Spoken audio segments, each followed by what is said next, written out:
এই মুহূর্তে সিপিআইএম এর পক্ষ থেকে চলছে বাংলা বাঁচাও যাত্রা, যা সোমবার 15 ডিসেম্বর প্রবেশ করেছে ব্যারাকপুর শিল্পাঞ্চলে।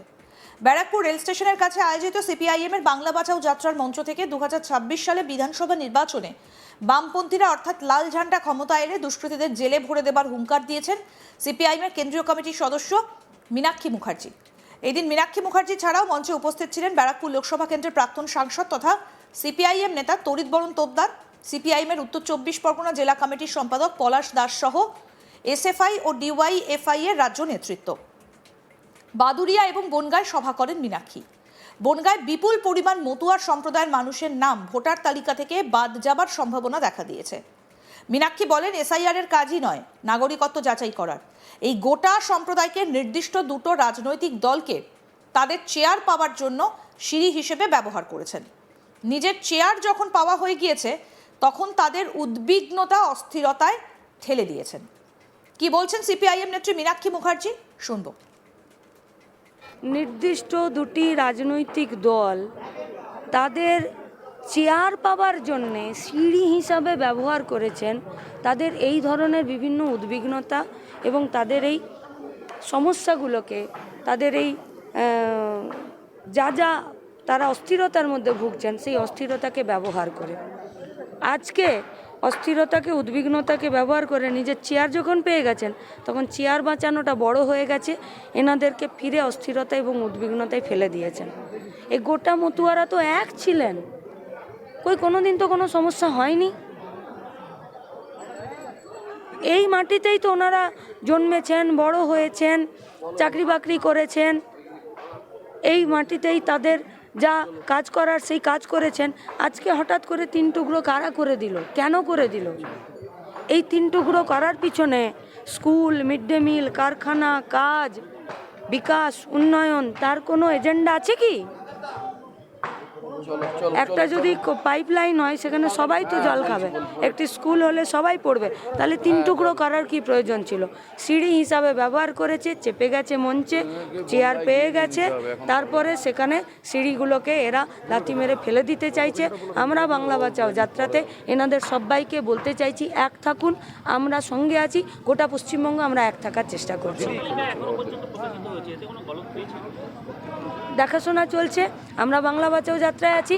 আমাদের পার্টির অন্যান্য যে সমস্ত কমরেডরা এই কাজে আছেন তারা দ্রুততার সাথে তাদের কথা বলবেন। আমাদের পার্টির রাজ্য সম্পাদক বাংলা বাঁচাও যাত্রাতেই আছেন। আমরা আমাদের পার্টির পক্ষ থেকে আমাদের যেটা স্পষ্ট বক্তব্য, নির্দিষ্ট সময়ে আপনাদেরকে অবশ্যই জানাবো রাজ্যের সমস্ত সাধারণ মানুষের কাছে পৌঁছে দেওয়ার জন্য। এদিন সাংবাদিকদের প্রশ্নের উত্তরে হাকিমপুর চেকপোস্টে বাংলাদেশিদের ভিড় প্রসঙ্গে মোহাম্মদ সেলিম বলছেন, এনুমারেশন ফর্ম ফিল আপ শেষ, সীমান্তে বাংলাদেশি ভিড় জমাচ্ছে, বিএসএফ কলা খাচ্ছে। যেখানে 500 মিটারের মধ্যে বিএসএফ সবকিছু দেখে একাধিক পাচার হয়। এসআইআর প্রসঙ্গে সেলিম বলেন, যারা বলেছিল 1.5 কোটি থেকে 2 কোটি ভোটার অবৈধ বাংলাদেশি রোহিঙ্গা ভোটার বাদ যাবে, যেখানে রোহিঙ্গাদের নাম রয়েছে 1 কোটি, তারা এখন কি বলবেন চিন্তা করে নিন। এরা বাংলার মানুষকে এসআইআর এর নাম করে ভয় দেখিয়েছে। যারা কাগজ দেখানোর কথা বলেছেন, প্রধানমন্ত্রী মুখ্যমন্ত্রীর ডিগ্রি ভুয়ো, যার জন্য কিছু মানুষের প্রাণ গেছে। একটা বৈধ ভোটারের নাম বাদ দিলে আমরা আন্দোলন করব। ডুপ্লিকেট ভোটার ছিল সব থেকে বেশি, বাদ গেছে জোড়াসাঁকো, ভাটপাড়া, চৌরঙ্গিতে। যুবভারতীতে ভাঙচুর প্রসঙ্গে সেলিম বলেন, ওদেরকে আনতে 60 কোটি টাকা দিতে হয়েছে। কোথা থেকে আসলো? কে দিয়েছে অর্থ? চাষি দিয়েছে, কৃষক দিয়েছে, সাধারণ মানুষ দিয়েছে। কোথা থেকে আসলো এই অর্থ?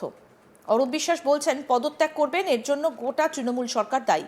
অরূপকে জেলে যাওয়া উচিত, অরূপের জেলে যাওয়া উচিত। এটা নিয়ে সিবিআই, ইডি কেন তদন্ত করবে না? কি বলেছেন মোহাম্মদ সেলিম, শুনবো। এসআইআরকে ঠিকভাবে করতে হবে, নির্ভুল ভোটার লিস্ট বার করতে হবে, মৃত মানুষকে বাদ দেওয়া হবে, কিন্তু কোনো প্রকৃত ভোটারের নাম বাদ দেওয়া যাবে না। বিজেপি আর তৃণমূল প্রথম থেকে রোহিঙ্গা, মুসলমান, জিহাদি, বাংলাদেশি এইসব হাওয়া তুলে মানুষের মধ্যে ভয় এবং আতঙ্ক তৈরি করছিল। 2021 বিধানসভা নির্বাচনের আগে এইভাবে বিজেপি তৃণমূল সিএ এনআরসি করে মুসলমানদের বাদ দেওয়া হবে, আর যত এখানকার উদ্বাস্তু মানুষকে, মতুয়াকে সব জমি জমা, হাঁস মুরগি দিয়ে দেবে। কিন্তু দেখা গেল যেই ভোট হয়ে গেল, খেল খাতাম, পয়সা হাজাম। এজন্য মানুষ দুবার ঠকে না। আমরা বললাম এসআইআর এর সময় ভোটার সহায়তা কেন্দ্র করা হলো, এখন ডুপ্লিকেট যাদের ভোট ছিল সে বাদ দিতে হবে। একই লোকের যদি একাধিক জায়গায় নাম থাকে বাদ দিতে হবে। এখন দেখা যাচ্ছে সবচেয়ে বেশি নাম বাদ গেছে ভাটপাড়া, চৌরঙ্গি, জোড়াসাঁকো, যেখানে দাঁড়িয়ে বিজেপি তৃণমূল নকল ভোটের নাম ঢুকিয়ে দিয়েছিল, অথচ ডোমকলে 3.4% নাম বাদ গেছে ম্যাপিংয়ে, কারণ ওটা হচ্ছে আমাদের মৃত মানুষের মৃত্যুর হার। তাহলে এই যে ভয় দেখানো হচ্ছিল, আমরা প্রথম থেকে ঠিক বলেছিলাম যেটাকে নিয়ে ভয় দেখানো যাবে না। আর সিপিআইএম বলে দিয়েছিল এখনও বলছি এই লিস্টের মধ্যেও কোনো প্রকৃত ভোটারের নাম যদি বাদ যায় আমরা আইনি সহায়তা দেব, সহায়তা কেন্দ্র করব এবং লড়ে যাব। কিন্তু ডুপ্লিকেট ভোটার থাকলে, ভুয়ো ভোটার থাকলে বাদ দিতে হবে। কারণ আমাদের মোদি মমতা দুজনেরই ডিগ্রি ভুয়ো, আর তারা আমাদের বলছে কাগজ দেখাতে। আমি শুধু মুসলমানদের বলেছিলাম ভয় পাওয়ার কথা নয়, কারণ যদি বলে কাগজ দেখাও, আরে যে কোনো গ্রামে মুসলমান বাড়ির পেছনে যে কবরস্থান আছে, বাপ ঠাকুরদার কবর আছে, সেখান থেকে মাটি তুলে ইলেকশন কমিশনকে যে বলি তুমি ডিএনএ টেস্ট করো, তাহলে আমার 14 পুরুষের ঠিকানা ওখানে পেয়ে যাবে, আলাদা করে কাগজ দেখাতে হয় না। সেজন্য মানুষ ভয় পায়নি, তারা ফর্ম ফিল আপ করেছে। এবং বিজেপি তৃণমূল যেটা মিথ্যা ধুয়ো তুলছিল এবং বিপদগ্রস্ত করেছে মতুয়াদেরকে, বিপদগ্রস্ত করেছে উদ্বাস্তুদেরকে, সেটাও আমাদের দেখতে হবে যাতে কোনো প্রকৃত ভোটার বাদ না যায়। ভোটারকে দেখবে ভোটার হিসেবে, হিন্দু মুসলমান কেন দেখছো?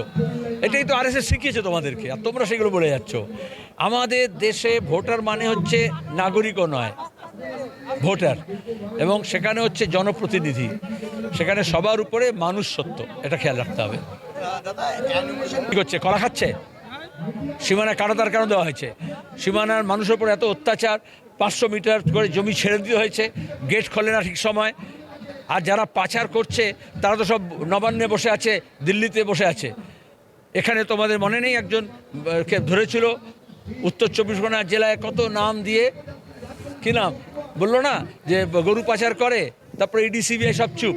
আগে তৃণমূলকে টাকা দিত, এখন বিজেপিকে টাকা দিচ্ছে। প্রথম দিনেই বলেছি যে এখন বলছে নাটক করার মতো করে যে অরূপ বিশ্বাস নাকি ক্রীড়ামন্ত্রী থেকে পদত্যাগ করার জন্য হচ্ছে তোমার গিয়ে মমতার কাছে ইচ্ছা প্রকাশ করেছে। আরে যারা কেন এই ঘটনা হলো, শুধু কি ক্রীড়ামন্ত্রী দায়ী?